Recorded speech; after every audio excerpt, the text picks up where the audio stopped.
Setelah kembali dari perjalanan jauh atau menyelesaikan olahraga yang melelahkan, kebanyakan dari kita tentu saja haus akan segelas air yang sejuk dan menyegarkan. Tidak ada yang bisa menandingi kehebatan air dingin dalam melepas dahaga. Tapi jika seseorang memberi kalian segelas air hangat ketika kalian haus, kalian mungkin tidak menyukai rasa airnya dibandingkan dengan air yang dingin. Apa alasan dibalik perubahan rasa yang dipengaruhi oleh perubahan suhu ini? Dan apakah itu terjadi pada kalian saja atau pada semua orang? Check this out.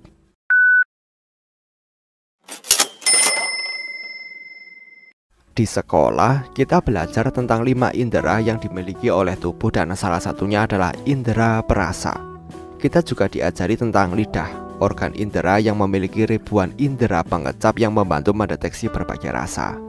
Tapi apa yang dimaksud dengan rasa? Apakah itu hanya sensasi, reaksi kimia, atau hanya tipuan pikiran? Rasa mengacu pada sensasi yang dihasilkan oleh sel-sel rasa di bagian depan, belakang, dan samping lidah kita ketika molekul dari makanan atau minuman yang kita makan menempel pada sel-sel ini dan mengirimkan sinyal ke otak kita.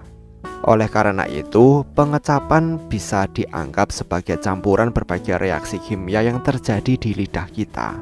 Bagaimana lidah mendeteksi rasa yang berbeda? Rasa yang berbeda seperti asin, asam, dan manis dideteksi dengan cara yang berbeda. Misalnya, rasa garam dideteksi oleh sel reseptor rasa yang biasanya merespon natrium klorida. Protein tertentu yang ada dalam membran sel ini bertindak sebagai saluran dan memungkinkan natrium klorida untuk memasuki sel, sehingga melepaskan neurotransmitter, bahan kimia yang mentransfer informasi, yang meneruskan sensasi ke akson, sel syaraf yang membawa informasi rasa ke otak. Rasa asam juga terdeteksi dengan mempengaruhi saluran ion secara langsung. Protein asam tertentu yaitu asam sitrat atau asetat masuk melalui saluran natrium atau kalium dan memulai reaksi sel. Rasa pahit makanan dirasakan dengan menghalangi saluran kalium di membran sel reseptor. Seperti apa rasanya air yang asli? Sejak kecil kita belajar jika air tidak memiliki rasa, tapi ketika kita meminum air yang tidak berwarna ini, kita akan merasakan sensasi rasa di lidah kita. Sejak lama orang mengira rasa itu berasal dari mineral dan garam yang larut dalam air. Tapi air suling murni pun memiliki rasa yang serupa. Lantas, apa yang membuat air ini memiliki rasa? Pertama-tama, harus diketahui jika air suling seharusnya tidak berasa. Tapi segera setelah dikeluarkan dari penyulingan, sejumlah karbon dioksida dan gas oksigen akan larut di dalamnya. Jika kalian menuangkan air murni ke dalam gelas, apa yang ada di dalam gelas sekecil apapun jumlahnya akan bercampur dengan air murni dan sedikit mengubah rasanya. Dan ketika kita makan makanan, partikel makanan akan tertinggal di lidah untuk sementara waktu. Dan ketika air diminum, mereka akan bercampur dan menghasilkan rasa tertentu. Kenapa air dingin terasa lebih enak daripada air yang hangat? Dinginnya air sebenarnya menekan beberapa faktor buruk yang mengubah rasa air murni. Kotoran apapun yang membuat rasa air sedikit berbeda bisa dideteksi dengan lebih mudah ketika airnya hangat atau panas. Jika kalian tidak percaya, kalian bisa melakukan percobaan sendiri.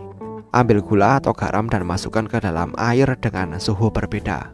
Hasilnya adalah kalian akan mengalami perbedaan sensitivitas dengan sangat cepat. Selain itu, ketika tubuh terlalu lelah setelah bekerja keras atau cuaca panas, suhu tubuh akan naik. Dalam situasi seperti itu, air dingin membantu menurunkan suhu tubuh dengan cepat dan efektif, memberikan rasa segar ketika diminum. Tapi seseorang yang tinggal di daerah panas tidak menyukai air dingin seperti halnya orang yang tinggal di daerah panas seperti di gurun pasir. Apakah itu hanya efek psikologis?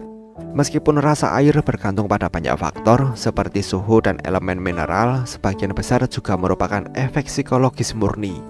Menurut sebuah studi tahun 1997 di Fakultas Kedokteran Universitas Yale, tindakan minum lebih menghilangkan rasa haus daripada menghidrasi diri sendiri melalui selang nasogastrik.